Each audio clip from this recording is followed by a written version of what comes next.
நம்முடன் விளையாட புது நண்பர் வரப்போகிறார். புது நண்பரா? யார் அவர்? 4 கால்கள் கொண்டவர்.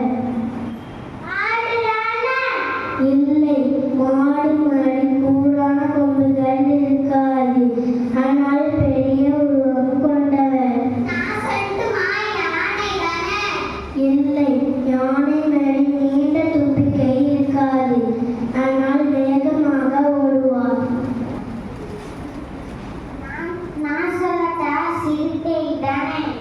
இல்லை, சிறுத்தை மாதிரி கருப்பு புள்ளிகள் இருக்காது. ஆனால் நீண்ட கால்கள் கொண்டவர்.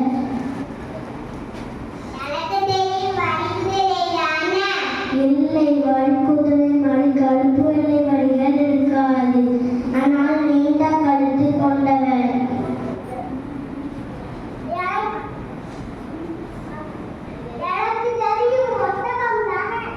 இல்லை, ஒட்டகம் மாதிரி உருண்டையான திமில் இருக்காது. ஆனால் உடலில் கட்டங்கள் கொண்டவர்.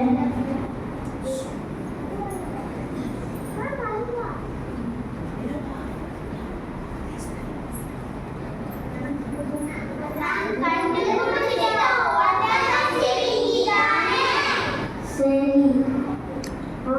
சரி, புதிதாக வந்த நண்பர் ஒட்டக சிறுங்கிதான்.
Me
பாவை பாவை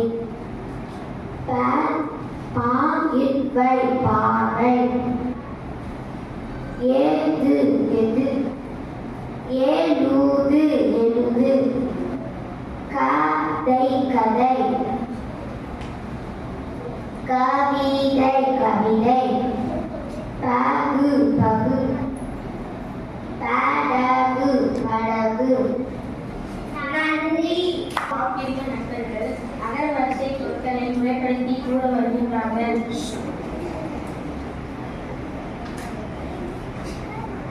கடை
ஒரு வினையை அதாவது ஒரு செயலை குறிப்பது வினைச்சொல், பெயர்ச்சொல், வினைச்சொல் இவற்றை வகைப்படுத்த வருகின்றார்கள். 5ஆம் வகுப்பு ஆப்பிரிவு தோழர்கள். பெயர்ச்சொல் பெயர்ச்சொல் வினைச்சொல்